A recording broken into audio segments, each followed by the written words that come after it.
मेदिनि विश्व। नमस्कार, प्रणाम सभी ग्रुप के साथियों को, सभी सब्सक्राइबरों को। आज का हमारा टॉपिक है महाराजा रणजीत सिंह। भारत में शिक्षा के अग्रदूत महाराजा रणजीत सिंह सांसी। महाराजा रणजीत सिंह भारत के सबसे शक्तिशाली राजाओं में से एक थे, जिन्होंने पंजाब के परस्पर विरोधी सरदारों को एकजुट किया और एक ताकत सिख साम्राज्य की स्थापना की। महाराजा रणजीत सिंह अपने सैन्य कौशल और प्रशासनिक कौशल के लिए जाने जाते हैं और कोहिनूर हीरा हासिल करने, हरमंदिर साहिब पर सोने के पत्रे चढ़वाने, काशी महादेव मंदिर पर 100 टन सोना चढ़वाने और अफगानिस्तान से सोमनाथ मंदिर को लूट कर ले जाए गए दरवाजों को वापस लाने जैसे अनेक सराहनीय कार्य किए।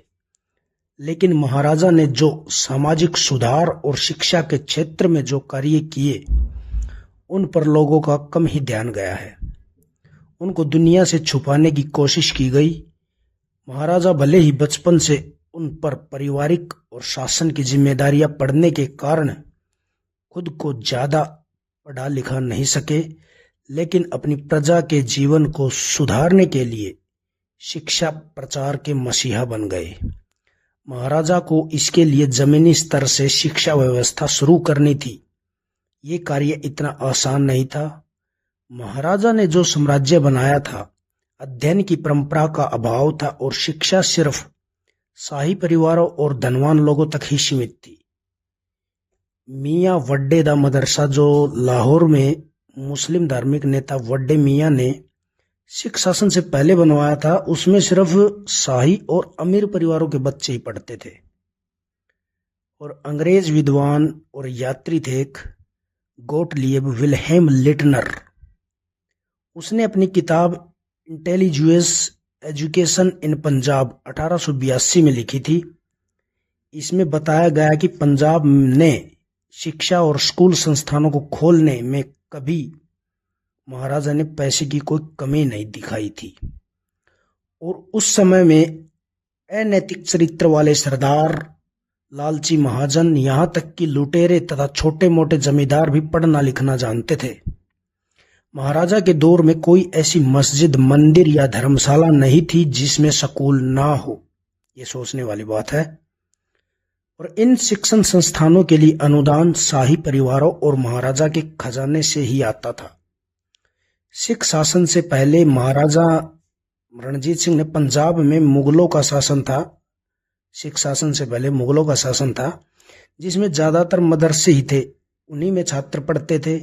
महाराजा के शासन में इंग्लैंड, फ्रांस आदि अनेक देशों से टीचर या शिक्षक बुलवाकर लोगों को शिक्षा दिलवाई जाती थी उस समय में। और महाराजा की पत्नी मोहरा सरकार ने भी शिक्षा को बहुत बढ़ावा दिया। उसने पहला मदरसा अपनी हवेली के पास खुलवाया था।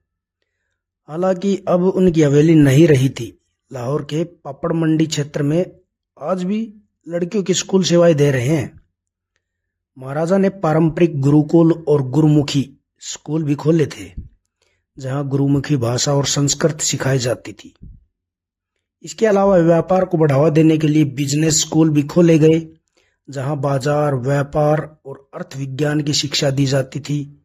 इसके अलावा महाराजा ने व्यावसायिक शिल्प स्कूल खुलवाए, जहां लघु चित्रकला, रेखा चित्र, नक्शा नवीशी, वास्तुकला, सुलेखन की शिक्षा भी दी जाती थी। और आगे लिटनर जी लिखते हैं कि भाषाओं और धर्म के अलावा व्याकरण, वहां पे साहित्य, दर्शन, खगोल शास्त्र, विधि, तर्कशास्त्र, गणित भी पढ़ाए जाते थे। ये उस समय की बातें हैं, महाराजा रणजीत सिंह के समय की। शिक्षा के लिए कितना उन्होंने कार्य किया था, लोगों को ये आज तक बताया ही नहीं गया। और अंग्रेजी के अलावा संस्कृत, उर्दू, गुरुमुखी, अरबी अनेक भाषाएं भी पढ़ाना शुरू की।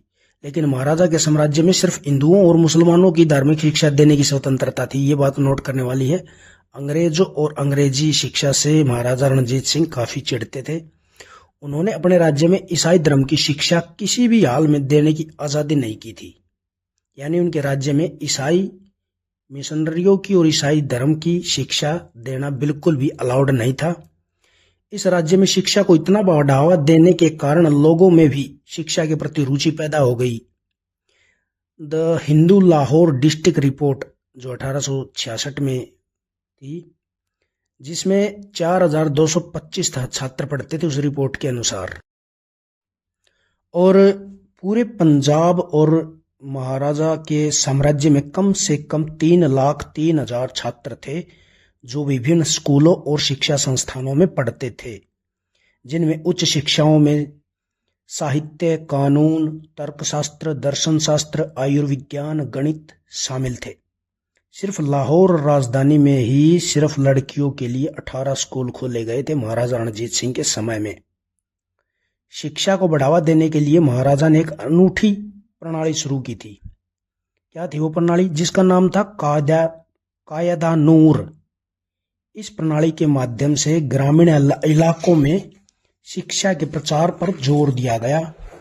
महाराजा चाहते थे कि भले ही ग्रामीण बच्चों को स्कूल में जाने की शहरी बच्चों की अपेक्षा कम दिलचस्पी होती थी, लेकिन कम से कम उनको पढ़ना लिखना तो आना ही चाहिए। इस उद्देश्य को हासिल करने के लिए महाराजा ने कायदा नूर प्रणाली शुरू की। महाराजा ने अपने विदेश मंत्री के छोटे भाई, जो बहुत पढ़े लिखे थे, सैयद नूरुद्दीन, उनको इस बारे में एक पाठ्यक्रम तैयार करने को कहा था।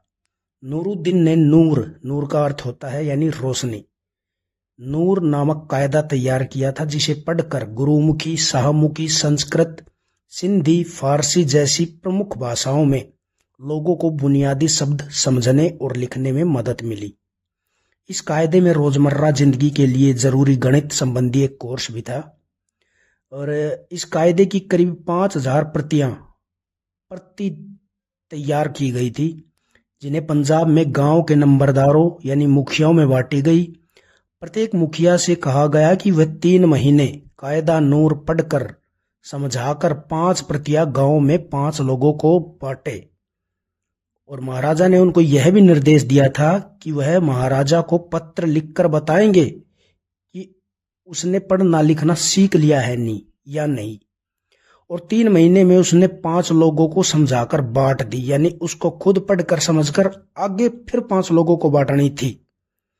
मुखिया जिन लोगों को बांटता था उन 5 लोगों को भी ये निर्देश था कि वो भी आगे 5 लोगों को बांटे, यानी एक क्रम सा बना दिया था कि हर आदमी खुद समझकर फिर अगले 5 लोगों को ये बांटे, ताकि हर स्तर तक ये कायदा प्रणाली पहुंच सके। शुरू में कई नंबरदारों ने इसे गंभीरता से नहीं लिया था, न महाराजा को पत्र लिखा। नतीजन महाराजा ने उन लोगों को मुखिया के पद से हटाकर दूसरों को मुखिया बना दिया, उनको सबक सिखाने के लिए। पंजाब की शिक्षा व्यवस्था का पतन महाराजा के निधन के बाद ही शुरू हो गया था। आंतरिक कलह के कारण महाराजा रणजीत सिंह के उत्तराधिकारियों को एक एक करके मार दिया गया। हत्याओं का दौर शुरू हो गया और इसका फायदा उठाया 1849 में अंग्रेजों ने, और कुछ गद्दार लोगों से मिलकर महाराजा के साम्राज्य पर कब्जा कर लिया। नई अंग्रेज सरकार ने पंजाब में फारसी और संस्कृत पर पाबंदी लगा दी। फिर अंग्रेजों ने उसकी जगह उर्दू और अंग्रेजी भाषा को ही मुख्य बना दिया। अंग्रेजों ने पारंपरिक धार्मिक स्कूलों में जो अनुदान देना बंद कर दिया। अंग्रेजों ने इस पुरानी शिक्षा प्रणाली को अवैज्ञानिक और पुरानी सोच बताकर बंद करवा दिया। इस तरह सिर्फ उन स्कूलों और कॉलेजों को ही अनुदान देना शुरू कर दिया जो यूरोपीय संस्थान चलाते थे। अनूठी और कारगर कायदा प्रणाली भी बंद कर दी गई। ज्यादातर लोगों ने अपने महाराजा की याद में इस कायदा प्रणाली की प्रतियां थी वो छुपा कर रखी हुई थी, लेकिन सन 1857 की बगावत के दौरान अंग्रेज अधिकारियों ने सभी प्रतियां छीनकर जला दी। इस तरह पंजाब में शैक्षणिक विकास के एक युग का अंत हो गया।